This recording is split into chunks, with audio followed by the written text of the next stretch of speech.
This is VSiN PrimeTime. Live from the Circus Sportsbook in downtown Las Vegas on VSiN, the sports betting network. Yo, what up, folks? Welcome in. It is a Friday edition of VSiN PrimeTime. Jonathan Von Tobel, Matt Youmans with you for the next 4 hours.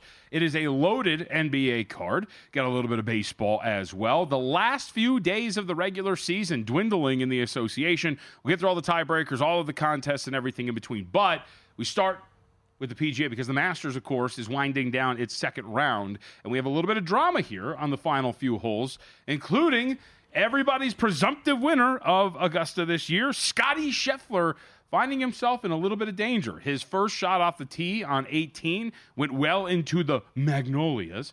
Had to hit out of that, Matt, to get back onto the fairway. And then his third shot sails over the green, or at least stuffs off of it, and he's lucky because it was careening and going very far, but it hits a stake right where the viewers were sitting. So he is going to have to chip it in for par, likely going to bogey this final hole. It sure looks like he's going to bogey. He's going to drop a stroke. But Scottie has not been very sharp. Pre-tournament favorite going into today, even though he was not the leader. And, even though he has not been sharp, he's only, it looks like, going to be 3 strokes off the lead going to the weekend. You know how dangerous Scheffler is going to be when he's lurking on the weekend. So I think you'll probably see Scottie playing a lot better tomorrow. But like you said, we're about to come on the air. Mitch Moss and Paul Howard are going off. And Terrell Hatton misses a 1-foot putt. Yep. Right? He botches a gimme. Then Scottie Scheffler has a drive into the trees. And now Jordan Spieth just hit a drive that hit a tree. And we got some drama here going to the weekend. But Justin Rose is going to be your leader. And Bryson DeChambeau, back 1 stroke, going to the weekend. So current updated odds right now, Rory McIlroy and Bryson DeChambeau over at DraftKings are your co-favorites at plus 320, Scottie Scheffler at plus 450. As Matt Youmans mentioned, the likely leader in the clubhouse, Justin Rose, plus 750. And then you get into the double digits, Corey Connors 12-1, Shane Lowry 16-1, and then into the 20s there and onward.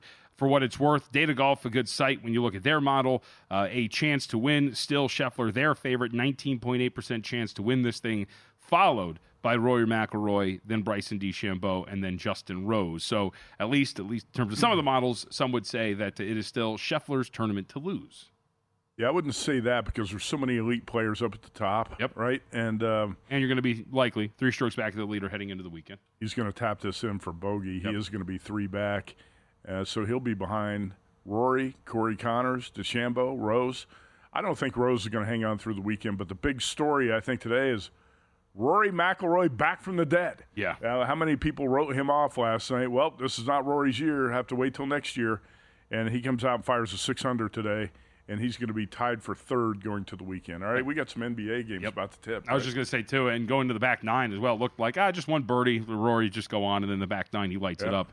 It was absolutely brilliant. But as you said, we do have a full slate in the association. We do have 3 games that are set to tip off right now in this window, all in the Eastern Conference because we're in the Eastern Conference window right now. Orlando Magic at the Indiana Pacers. Opening number here had the Pacers as a 7-point favorite with a total of 219. Current number right now has Indiana laying 3.5 with a total of 212.5. And I have to say this, Matt, I think prime time is going to be good for this last day of the week because by the time we come back, guess what? Postseason time, baby. Very excited. Yep. But this show, we do a lot of live betting, and I think these last few days, this is really what it's all about because we have a ton of double-digit favorites today. We have a bunch of numbers that move because you just didn't know who was going to play and who wasn't. This is a good example. Again, Indiana opened 7. They're now down to 3.5 because you weren't sure where this number was going to open. The total opened 219. It's down to 212.5 because of the availability of players or lack thereof for Indiana in terms of who's playing and who's not. We do have some of the names that were somewhat questionable, but G League guys, whether or not they're going to be out there, the important names. Pascal Siakam not going to play, Miles Turner not going to play, Aaron Nesmith not going to play, Andrew Nembhard not going to play, Tyrese Halliburton not going to play. And on the other end, you actually get more guys that aren't going to play either. KCP, Kentavious Caldwell-Pope isn't out there. Wendell Carter Jr., Jalen Suggs, he's been out for a while. Franz Wagner's not going to play. Bellum Pinheiro's not going to play. So we're not going to break this game down at depth, but it's just a very good example, this contest. Battle of the backups with nothing at stake. You're really going to bet this thing pre-flop? I wouldn't really feel comfortable doing it, and that's going to mirror a lot of these games today and the next 2 days heading into Sunday. I think you actually have to love nights like this as a handicapper. Sure. Because you got a lot of different ways you can find angles. I think you can find edges in the handicapping these games. You got 15 NBA games tonight. And some of these games, there are teams that don't want to win, don't care at all about winning. And some of the games mean a lot to some of these teams in terms of seeding in the playoff race. And like you said, you got to keep a close eye on who's going to be on the court, who's going to be off tonight. But this is actually a pretty good night to bet the NBA, I think. Yep. The other games, obviously, not every game you're going to want to bet. But let's say you can find 5 games on tonight's card, I think, where you could probably find something, right? Yeah. Or get a good number. Sure, especially if you're paying attention from the overnights up to this point right now. Should note that Atlanta against Philadelphia. Hawks are up to an 11.5-point favorite, total of 239.5. For Atlanta, of course, when you're talking about play-in and seeding, trying to stave off the Chicago Bulls, Atlanta can still slip to that 9 spot, and of course that makes a massive difference. If you're in the 7-8 range, you get 2 cracks at this. You get to potentially win the first play-in game and get the 7th seed. If you lose that, you get to host the winner of the 9-10 matchup. So again, plenty on the line for Atlanta, but I would caution, we've talked about this a lot over this last week, just because you have to win doesn't mean you're going to win. And just because you have to win doesn't mean you're going to cover. This is like an extended Week 18 of the NFL. You get all these bloated point spreads for the teams that have something at stake versus the teams that don't. And I actually tend to gravitate towards some of the big underdogs in these spots. I mean, We've seen so many examples of it. You and I watched last time we were together, the Indiana Pacers as 19.5-point favorites in a game they had to have. They needed a fourth quarter comeback, essentially, to beat the Washington Wizards. So I'm not comfortable laying some of these big numbers. And in a situation like this, yet again, even with Atlanta having something at stake, it's Philly or nothing in a spot like this, given you're laying 11.5 on the road out there in Philly. You got 2 games tonight where you have a 20-point favorite. Yes, you do. This is pretty wild. Minnesota, for those who don't know, Minnesota is a 21.5-point favorite today at home over Brooklyn with a total of 217, and Boston is a 20.5-point favorite, total of 214.5 against Charlotte. Interestingly enough, one of those 2 20-point favorites has something to play for. That's Minnesota. Boston has absolutely nothing to play for. Well, Minnesota showed up against Memphis like it had something to play for, too. Yes, it did. I mean, and so that was a good spot, too, because also when we were last on the air, we watched Minnesota blowing 94-71 lead in the fourth quarter to Milwaukee. They had a day off, and then they were going to Memphis, a team that's flawed. And I was on Money Moves with Stormy and Grace that day, and I told them, I was like, this spot screams Minnesota. I mean, this is a bounce-back extraordinaire. Memphis stinks, and Minnesota needs to have it. And this made sense that they were a 2-point favorite there, and they took care of business. We'll see if they can do it today. And to that point as well, speaking of Memphis, their previous win, they had absolutely beat the tar out of Charlotte because the Hornets have all but given up and have let go of the rope here. And you can understand why Boston, even though they have nothing to play for, are upwards of a 20.5-point favorite at some spots with a total of 214.5. Think about that. You're laying 20.5 in a game that has a total of 214.5. It's absolutely wild.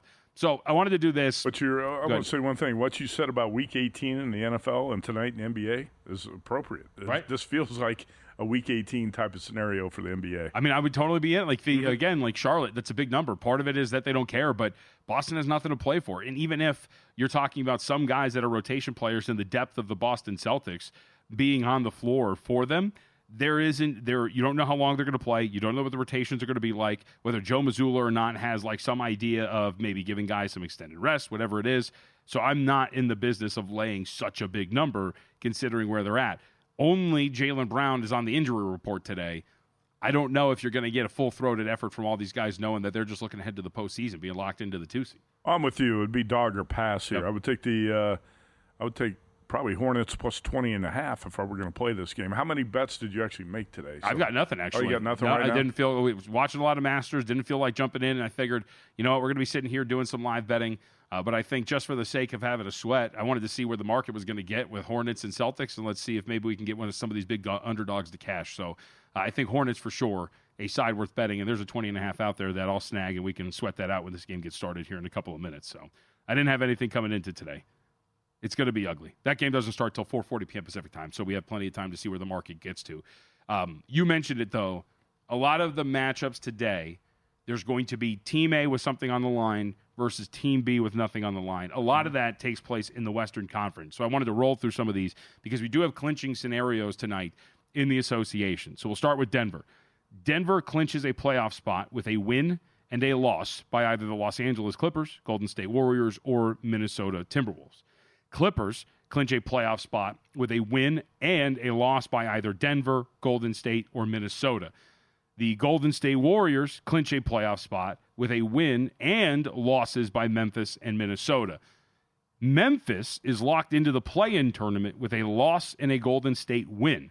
And Minnesota is locked into the play-in tournament with a loss and wins by all three. So Denver, LA, and Golden State. And last but not least, the Lakers clinched the Pacific Division title with a win or a Los Angeles Clippers loss. So that's what's at stake here today heading into the slate.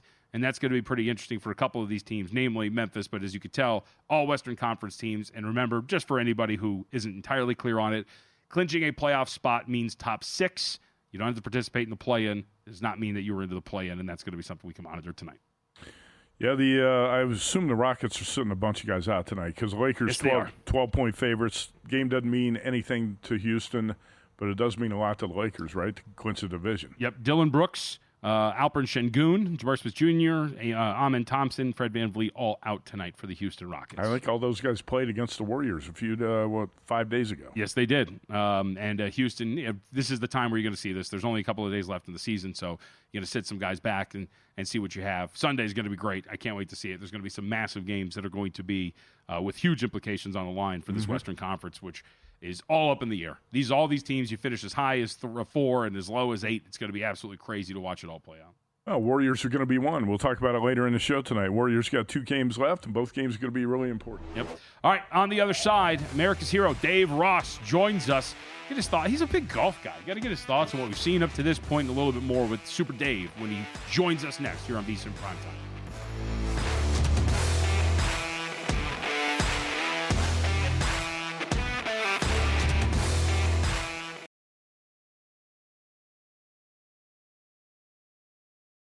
This is VSiN Primetime on VSiN, the Sports Betting Network. You know, it's always hard to measure a man's commitment. Generally, it is something that you have to see visually by their actions. And I didn't really know how much our next guest was dedicated to the craft, especially when it came to the Masters, until he tweeted out a picture of him listening to golf on the radio. That is a commitment that I cannot bear myself because golf on the radio is awful. Super Dave Ross joins us here on the Progressive Guest Line. You were listening to this? It's terrible on the radio. Oh, JVT, it's the best on the radio. Are you kidding me? You're looking at this all wrong. You can't see anything. You got to trust your buddies. My buddy Carl Paulson, who used to be a PGA Tour pro, now he does it for Sirius XM on the PGA Network, and I love listening to CP call golf. And I feel like we're back in high school together. I just wish Carl was giving more of my golfers better calls because all I kept hearing was, oh, he's woefully short. He's going to need this for bogey. I don't have a whole lot of stakes going into the weekend, gentlemen, but it's shaping up to be an unbelievable weekend when Rosie and DeChambeau and Scotty and Rory, major champions everywhere. I don't know that we could ask for a whole lot more. You know, I do listen to golf sometimes on PGA Tour on Sirius Radio. Yeah. The one thing that bothers me is how they whisper all the time. Like, Super Dave Ross is lining up the putt. Right, because there's no way they're actually like next to the action. To the left. Right? It's running up to the hole, and that's going to be short. They are really close, guys. I'm not kidding you. They really are. So I know it sounds like it's dramatic effect, but I think they can really hear them. I'll tell you this. There was one time at Congressional, they had all these trees fall down the day before, so only media, no fans were allowed to go back out there. And I'm standing on the 10th green, and Tiger Woods is probably 20 feet in front of me, and I looked at my buddy and I go, does he make this? And I swear to God, he turned and looked like he could hear us. And I'm like, I whispered this. You don't realize how quiet it really gets until you're there, and you're like, oh, my God, these guys can hear everything. So I think the broadcasters are extra careful so that they're not jinxing the players or the players at least cannot hear what they're saying. Tiger was going to turn around and threaten to beat up, but he realized Super Dave Ross was a combat veteran who could kick his butt, so Tiger didn't say a word. He just tipped his cat, said TYFYS, and he moved on. No, I think he made the putt. Super Dave, tell us what you got in pie. I know you love to bet these golf tournaments on Friday night. So what have you bet so far? What are you going to bet tonight? I only bet one today. I bet after Rory went nuts, and I contemplated all morning, should I bet Rory? He was 1450 at Circa overnight. And I didn't pull the trigger because I kept going, man, after watching him on 15, throw away 2 shots, throw 2 more away on 17 on Thursday, I thought he's just got the propensity to get himself back in the mix and then take himself out. He didn't do that, obviously, today with that 6 under. And Colin Morikawa hadn't even teed off yet, and he drifted at William Hill to 35-1 before he teed. Now, again, Rosie was getting ready to get in the house around 8 under, as we saw, so you knew he was going to be at least 8, 9 shots potentially back at that point. But I thought if you can see 6 unders out there, 5 unders out there, Morikawa's been playing world-class golf coming in. I didn't play him pre-tournament at about 16, 17-1. At 35-1 with 3 full rounds to play, I thought I'm going to play this at 35-1. So I pulled the trigger there. He's got a great round going, 4 under as he gets to 18. Short sights himself on the 18th and can't get up and down. So have to settle for a 3 under par. But again, only 5 back, 2 to play. But who are you 5 back from? Justin Rose, the guy that's going to go in the Hall of Fame, in my opinion, one day. And then you see Scotty, who gave 1 back in 18 as well. You're 2 back of Scotty, and you're 3 back of Rory. So it really is the preferable who's who in the world of golf. Not going to be easy for Colin, but I think at least he's in the fight, and I think that ticket's still live for 36 holes still to play. All right. Well, in the round all but over here on Friday, so your leader heading into the weekend, Justin Rose at 8 under, followed by DeChambeau at 7 under, and then 2 guys, Rory and Corey Connors, at 6 under.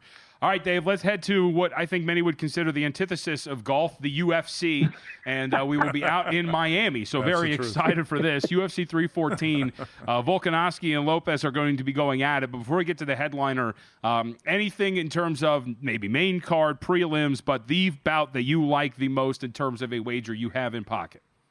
I'd say my favorite wager is probably a fight that's not on a lot of people's radar. It's Dan 50K Ige in the final prelim fight of the night against Sean the Sniper Woodson. And Woodson looks like if I fought anybody in real fighting, I would look like the opponent next to Woodson. He's so tall, he's so angular, and I would look so small, and everybody looks so small when you fight Sean Woodson for this weight class. So Ige knows he's got to get inside. I think Dan's only got one way to win, and that's catch that chin that nobody really does. I think Woodson still at $1.70, $1.75 is a really good value play. I think he should be closer to a $2.50 betting favorite. So I've got him as my first leg in a lot of parlay pieces. Also, I played him at plus money, Woodson via decision. It's not a fight that's on a lot of people's radar, and normally you can find some really good value there. And I think you're going to find it with Woodson. He's too angular. He's too lanky. He's going to be the sniper. That's his nickname. And pick Ige apart. Probably doesn't want to get too close to him for 15 minutes. I think he sticks and moves like a classic boxer inside of an octagon. Woodson by decision is a really solid play. Woodson by decision. First play from Super Dave Ross, host of VSiN by the Books. Dana White did say once that he doesn't respect golf as a sport. He said they dress up in goofy outfits, and it's just dumb. So, yeah, you're right. The antithesis of USC. What's that, Dave? I like Dana. I used to have him on a lot of my programs in Chicago. I don't like him anymore. Now Dana and I got beef. We all love golf, Dana. Relax. Well, some of the golfers, like Sergio, do dress up in goofy outfits and deserve to be mocked. They are very sensitive. Hey, before we get to the main card, how about the prelims? You said Woodson. Anything else you like in the prelims? Yeah, and there's a couple fighters on the card that I do like. One's a super long shot, and the money keeps going against him, too. It's the biggest underdog of the card. It's Jim Miller. He's ballooning here close to 7-1 against Chase the Dream Hooper. You got to weigh like 10.50 I'm seeing now on Chase. Look, here's what I'll say. I understand why Hooper is such a massive favorite. You just look at the age discrepancy. You got a guy that's almost my age and Jim Miller against a kid in there that we watched grow up in the octagon in Chase Hooper, who is he's a great jiu-jitsu practitioner. We get that. But the problem is I don't know that he really has another pathway to win. I know his hands are getting better, but I don't think he wants to play a hands game with Jim Miller. And Jim is no slouch on the mat either. I think you might find a shocking upset here. I do think there's value in Jim Miller here at plus 675. I haven't played it yet, but I will be playing it because I think he's got multiple ways to win. One, he's got much more power in his right hand than Chase Hooper has in either hand. And if Hooper can't control him as he plays the jits game on the ground, watch for Miller to turn and face, posture up, and land ground and pound. I actually see a scenario, and I know people are going to think this is nuts, where Jim Miller knocks out Chase Hooper. I can see that, and you're giving me 675 and the money keeps coming in on Hooper, I'm going to keep waiting to get the best number. And if I finally get to 7-1, I'm playing that straight up. All right, Dave, let's go to the co-main. I'm very excited for this one. What was this, 2021, Michael Chandler bursts onto the scene. Everybody's excited. He finishes Dan Hooker very early. Then he loses 4 out of 5. What do we do here with him against Paddy Pimblett? Because I feel like the price is pretty cheap in my mind. It is, and JVT, I've been waiting to fade Paddy Pimblett since he entered the octagon in the UFC, and I've never faded him. I've never lost a ticket on him, and I don't think I'm going to go against him now. And the reason why I say that is I've been waiting I want to be one of those people that say, yeah, but he's really not that good. He actually is that good. He's evolved as a MMA practitioner. We've seen that. And also his body really has filled out in the last 4 years. So I don't think that Chandler's going to have this massive punching advantage. And a matter of fact, talking about like me fighting anybody, how small I look, wait till you see how this looks physically when they go to the center of the octagon. Michael Chandler's going to look like me in there against Paddy Pimblett. He's going to look tiny. And I know he's stocky and he's got a lot of power. But I'll tell you this, Paddy Pimblett's chin, everybody thinks it's not very good. He really is shown that he can take a punch. We saw what he did against Bobby the King Green, one of the most brutal, vicious stoppages I've ever seen inside of an octagon. I think if Chandler keeps throwing bombs, he's going to leave himself exposed. Remember, this is potentially a 5-round fight. That's a lot of time for Chandler with all that energy to burn out of it. We've seen him gas before. I think Paddy Pimblett eventually is going to boa constrict that little guy, and I think he's going to submit Michael Chandler. I would play Paddy Pimblett by submission at really good plus money. I saw north of 3-1 in that market, but I think Paddy straight is not a bad way to play it and lay the juice. I do like Paddy here, and I think he's getting really close to a title shot. I like it. Boa constrict him. Mm-hmm. Very good. Super Dave. They don't use that in golf, Matt. We only got about 40 seconds. How about Alexander Volkanovski, about a -140 favorite? Are you going to bet that fight? I probably will end up getting the window on Diego Lopez. I thought we might get a flip of favorites, and I would have stayed away. But Diego's still the dog here, guys. I just think he's going to be served. I love Volk. He is one of the greatest 145-pounders we've ever seen in our lifetime.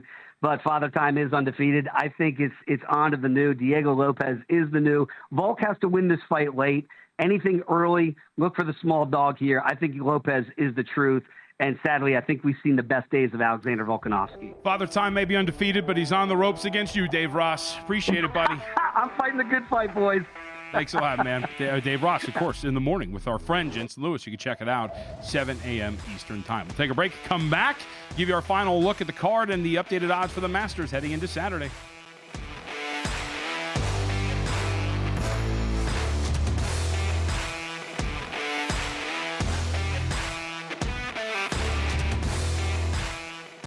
This is VSiN PrimeTime on VSiN, the Sports Betting Network.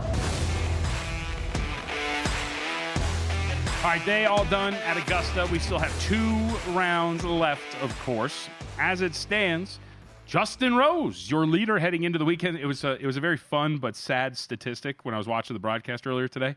They were like, Justin Rose. They did it.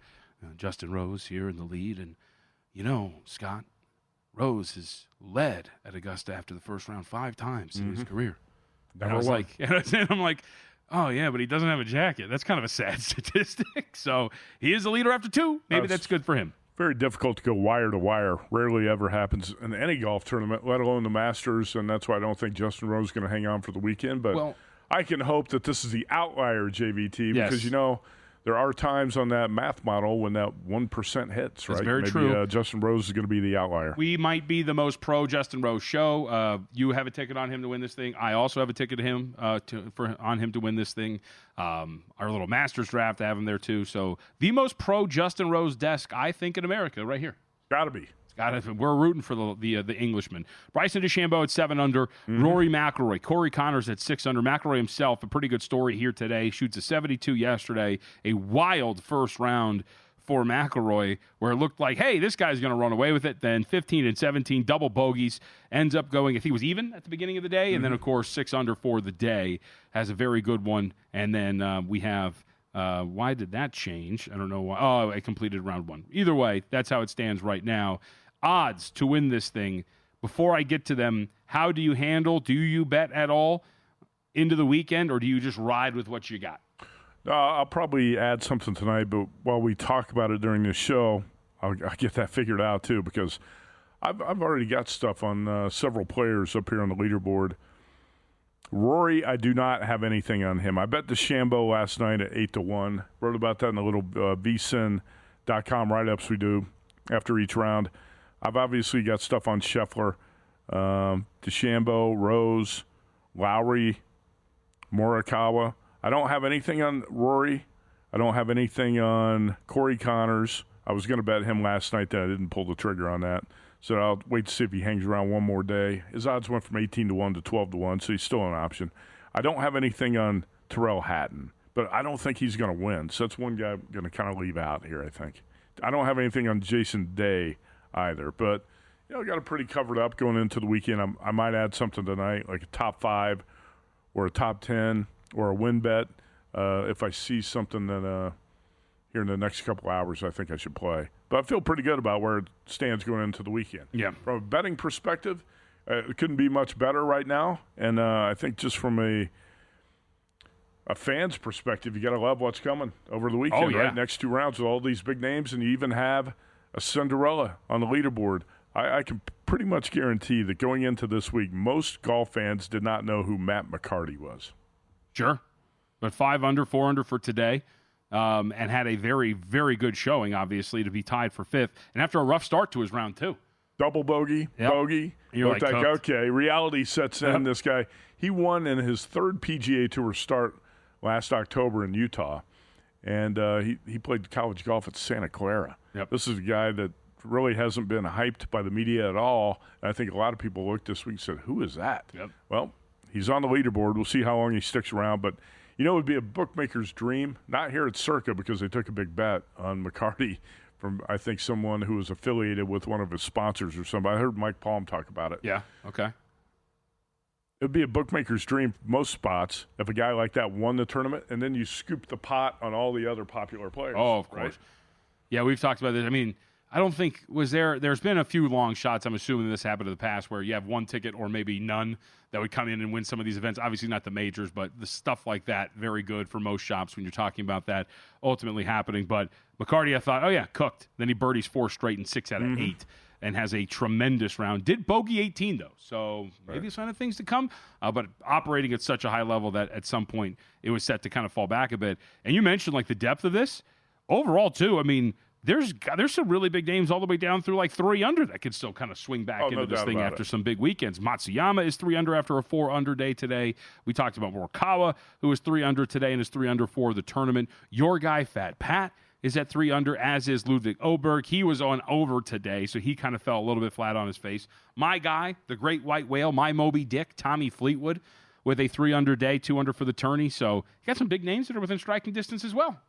Yeah, it's just like last night. Rory's 7 strokes back, and how many people wrote him off? Well, this is not Rory's year. Maybe next year, and all of a sudden he's back from the dead. It's halftime of a basketball game, essentially. Yes. I just watched the Warriors blow a double-digit lead in the 4th quarter to the Spurs 2 nights ago. Right? Huh?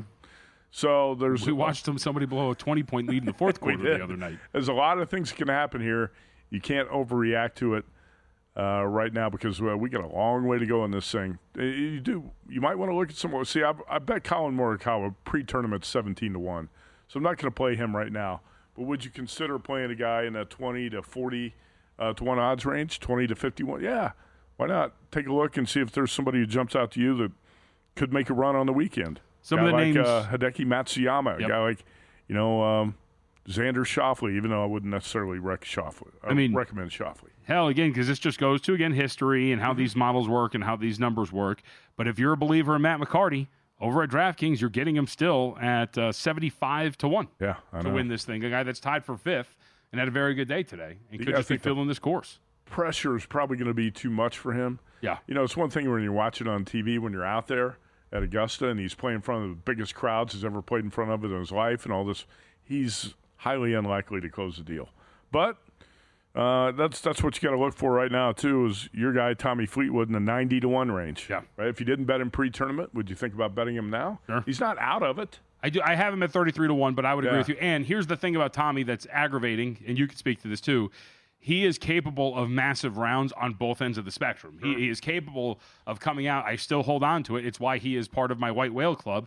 I still hold on to the Shinnecock, the U.S. Open at Shinnecock, where everybody's bitching about that course, and he goes out there and I think he ties a course record on a Saturday, and you're thinking like, oh, like this guy can totally pull this off. He ends up losing out by a stroke to Brooks Koepka, but he's very capable of that. He's also capable of slicing it all over the place and not being able to get back into a thing. So he is one of those guys that I would not count out at all if you didn't have anything. I have him at 35-1, but if you would not, I would say that's as deep as I would go here too. For this one. You know why you get players to come from way back to win golf tournaments a lot of times on the weekends, or just come from behind to win, is because there's so much pressure on those guys at the top.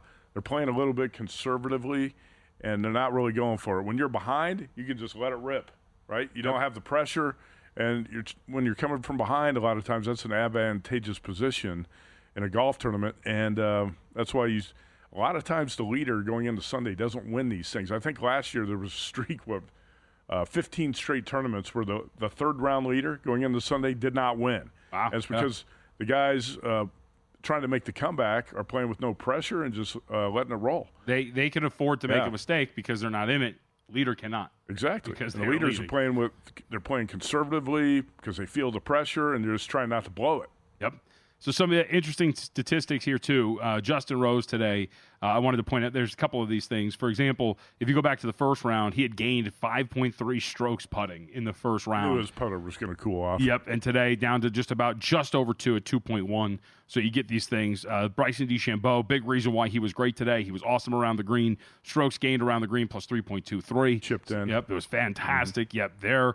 Strokes gained approach for Rory. That's how he made his damage, plus 3.5 strokes there. And strokes gained tee to green plus 4.5. One of the higher marks you're going to see for the second round, too. So just seeing how guys do it, I'm going to be very interested to see. Like McCarty is a good one, too. You talk about the putter calming down.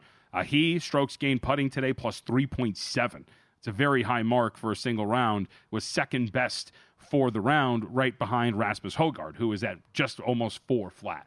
So again, that always worries you with Rose, and I think that worries you going into some of these rounds where if you made your hay putting like crazy, there's a pretty good shot that regresses to the mean in the next round or going forward. So some of the guys that I tend to kind of look to play against, maybe in some matchups, or don't want a piece of to bet in or in between rounds, guys who were really hot with the putter. Yeah, and the weather wasn't much of a factor today. I know the wind picked up a little bit. Yeah, there was a lot of talk about the wind, but it didn't really seem to.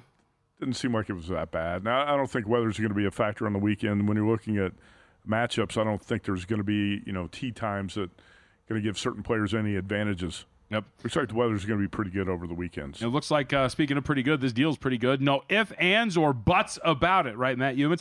Daily best bets, exclusive betting splits, the expert analysis, and more up at VSiN.com. Absolutely tremendous. Our summer special is for you. Summer special, I can say it. VSiN Pro access through August 1st for less than $60. Go to VSiN.com/subscribe. Check it out now. I can guarantee you this is the one thing the tariffs won't affect is our summer special. $59 VSiN Pro all the way through August 1st. Giants already on top of the Yankees, 3-0. So early lead in that game. Did you bet any baseball today? With some later games, yes. I also wanted to point out that Atlanta only up by 1 in the start of the second quarter. So when we talk about these big favorites, not really looking to back some guys here or back some of these big favorites, and that is certainly the case. All right, we'll take our break. We come back. We have plenty left to get to. We'll keep updating the live scoreboard, take a look at some baseball games that are set to get started, and more here on VSiN PrimeTime.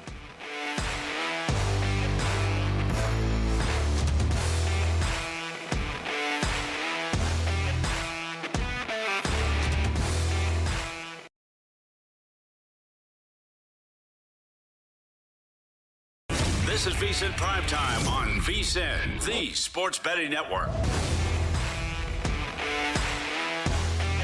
A couple of scoreboard updates for you as we walk through the slate in both the NBA and Major League Baseball in the association. So big favorites scuffling around right now. Hawks as about 11.5-point favorites on the road, up just 39-38 with 8 minutes left to go in the second quarter. They closed, laying that 11.5 with a total of 240 here at Circa. In-game number just 9.5 with a total of 235.5. So some stubbornness from the market there for the highly rated team. Indiana and Orlando. Magic right now up 36-31. This is the battle of the backups for those who weren't paying attention. Everybody was sitting for both teams here. Not much there, but 1.5 in favor of Indiana still with a total of 219.5, despite the fact that all of their starters not playing. Interesting that the in-game algorithm would be very high up on the Pacers considering who they're sitting here. Despite trailing by 5, still 1.5-point favorites there in the second quarter, but that is neither here nor there. Also wanted to point out that the Bucks are up by 48-44. They're 2.5-point underdogs, total of 246.5. Those are the early games. And how about this, Matt?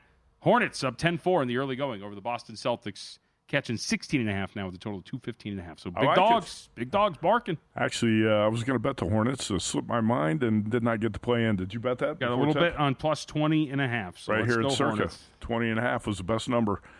Quick update from baseball. So the Yankees closed minus 130. Let's see, here at Circa, Yankees closed minus 138 favorites against the Giants. Yep. If you bet on Marcus Stroman, you're regretting it right now because Marcus Stroman allowed 5 runs before recording an out. Now he just got his second out. Yankees are down to the Giants 5-0, bottom of the first. Stroman allowed 3 hits, 3 walks, and a home run to Jung-Hoo Lee.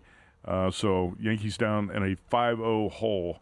And that's not the only team in a hole right now. The Cincinnati Reds off to a hot start in their game today, too. Lost the page here. Hold on. Guardians up 3-0 over the Royals, and the Reds up 5-0 over the Pirates. That's pretty much all the report from baseball right now. Did you bet anything today? Just a lot of golf bets. That's pretty much it. I was looking at the NBA board, thinking about playing a couple big dogs, and did not play baseball. You know, last year I didn't have much luck on baseball on Fridays. Oh, I remember that. Yeah. It's much better on Saturday and Sunday. And I always say you got to play to your strengths as a bettor or a handicapper. Friday's not been good to me in the baseball season last year, so I'm trying to jump into baseball more on Saturday and Sunday, and I think that'll be better for me in the long run. Okay. I wish I had bet the San Francisco Giants tonight, though. You know, Marcus Stroman, I've always said, first of all, he's a fly ball pitcher. I don't think he's a good fit for Yankee Stadium. So Yankees front office, not really sure what they were doing with the Marcus Stroman signing. But I always said he's a bet against or pass pitcher for me. I'm either going to bet against him or pass on the Yankees, and Stroman's showing why tonight. Giants are continuing to look. We're in the early going, too. Giants are not bad. I'll tell you what, that NL West – we talked about this, it's not going to be right? a cakewalk for the Dodgers, apparently. If you could get that field versus the Dodgers right. in the NL West, it would be something that would interest me. But as you mentioned, they're up 5-0 in the early going, top of the first in a rainy day out in New York. Just a great city. Why we live here. It's not a cloud in the sky today, and it's 95 degrees. Oh, today was awesome. I was outside for a while. I was like, man, I know not everything's awesome, but I was out and about. The weather today. here is awesome. It was fantastic. It was incredible. Sensational. Yes, sensational. Okay, with that, I wanted to throw in this. So it's going to start in a couple of minutes. You asked if I had bet anything today. I'm going to give them a shot and do it one more time because I believe in this offense. I don't know if you know this, Matt. Would you happen to know who is 9th in Major League Baseball in weighted runs created plus so far this season? I do not know. I haven't looked that up. That would be the Anaheim Angels, baby, on the road against Ronel Blanco. Blanco sporting a bloated 9.45 ERA. We know that Blanco is capable of more, stemming from 2 really rough performances by his own standards, specifically the 1 2/3 on the road against Minnesota, where he got roughed up for 4 earned runs in a very short stint. Blanco so far, though, the expected ERA over 5. And this Angels offense, man, they're good. I think they're good. Kyron Paris has erupted as being a legit force in this lineup. For those who have not watched him play, I would very much recommend doing it. The 6'5" kid in the outfield can do a pretty good job, or wherever they're putting him, is absolutely tremendous. So let's get this thing done. I think this Angels team is still a little undervalued. Now, it's an interesting dynamic here. Expected ERA for Ronel Blanco is well over 5. Fielding independent still floating around that 297, but the xFIP's at 428. In other words, more of the metrics lean toward Blanco's start here being pretty underwhelming and solidly underwhelming. Command has been a small issue, and I think this Angels lineup can make them work, and I think they're being a little undervalued. So small play on the Angels in the money line, and then a little bit more on over 4.5 at a plus price of plus 120. I like some things I've seen from the Angels. I watched some of their game against the Rays. Was it yesterday? Beat the Rays 11-1, right? Mike Trout. Trout with 2 homers. Soriano pitched very well. Yeah, he did actually pitch well. The Paris kid, like you're talking about, he looks promising. Joe Adell is actually starting to produce. I know that Joe Adell was disappointing for a while, but if Mike Trout can stay healthy, I think they got a shot. Now, we did this show here last night, and we had Adam Burke of VSiN.com. Oh, no. And we had Chris Gimenez, who's former MLB player on Sirius MLB Radio. What's that? Did they have negative things to say about I the asked them both. I said, if Trout stays healthy, are the Angels for real? And Adam Burke shook his head. No chance. And Chris was slightly more optimistic, but he also said no. Well, what do we mean by for real? Can they be a team that's better than 500 and maybe contend for a playoff spot? Look, I think everything would have to go right. But can we, if we can, do we have the AL West? Because here's the thing. You bet over 72.5 wins, is that right? Over 71.5 wins, correct, Okay. which I think is very attainable. And they're off to an 8-4 start. Outside of Texas, and the if is if Jacob deGrom stays healthy. Molly's off to a great start in that rotation. The question is whether or not deGrom is going to be great. Back into the bullpen has been very solid for the Rangers early going. The Astros look like they might stink. The only thing that is going for them, Spencer Arrighetti just broke his thumb, so he's injured. That rotation's already a little bit in shambles. We know that Hunter Brown has been off to a great start, so you got 2 guys at the top they feel confident in. The Mariners' offense, it sucks. It's terrible. It still continues to be an extremely below-average lineup that strikes out more than anybody should. The Angels, update that record. Get that 8 in there. It's 8-4 for the Angels. Let's get this thing right. But the Angels, 8-4 with an upside on offense.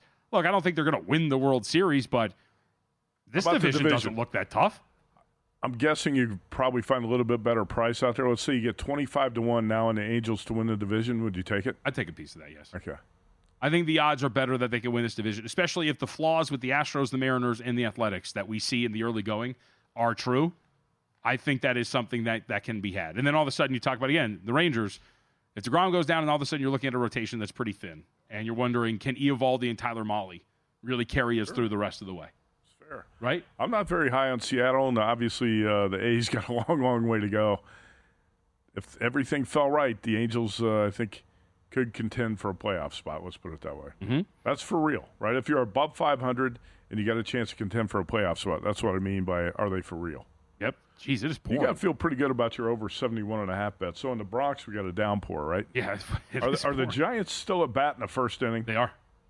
Marcus Stroman is out of the game. He is. He did not survive the first inning. Yarborough's in right now. Stroman's hoping for a rainout. Yep. And, oh, man, why is he? Stremski's going to get struck out looking. Come on now. Take a swing there, buddy. Either way, they finally, mercifully, get out of the first inning. Giants are going to be up. Jung-Hoo Lee was up, and got the scoring started for the Giants, and the Yankees are going to be up, as I misspeak, their bottom of the first inning. In-game price, let's see. Can I interest you in a Yankees comeback here? No. Really? No. Even with the offense, huh? Can I interest you in plus 4.5 runs at minus 130? That might be pretty tempting. That might be a decent bet. Right? Yeah. Lay $1.30 to stay inside 4.5 runs? 4.5. That's something I would think about. They're over, if you want to bet them. Which book are you seeing? I'm looking at MGM, so look around. Okay. I'll pull up DraftKings right now and see what it is over there, too. But that is one where I think I've got to do a little bit more, which is like the in-game run line stuff. I mean, staying inside of those and asking that, especially the beginning portion of a game, it's the first inning. Right. To ask them at $1.30 to stay inside of that is going to be, I don't think that hard of an ask here. Yeah, plus 4.5, you minus also have 120. to ask the Yankees pitching staff to hold them down. It's very true. You're in a 5-run hole. I think plus 4.5, yeah, but the Yankees come back to win the game. No, not betting. All right, 5-1 if you want to do that there. And if you're looking to lay the lumber with the Giants, shop around because it's the price as low as like minus 750. Yankees actually drew some money in the market to get bet up to minus 138, and that was not a sharp move. No. Hey, man, can't get them all right. Actually, who knows? Maybe they come back and win. Well, it wasn't sharp because now you can get a much better number than minus 130. That's a very good point. We talked about the Rangers, by the way. They do have their series with the Seattle Mariners this weekend. Current prices, as the aforementioned Jacob deGrom will get the start. He's about $1.23 favorite. Total is 6.5. Shaded over minus 120. Unbelievable. Folks, Edge Boost. Check it out now. The financial platform for smart bettors, cashback rewards, no usage cost. You can sign up today. Go to edgeboost.bet and use the promo code PRIME to sign up now. That is edgeboost.bet. Use the promo code PRIME.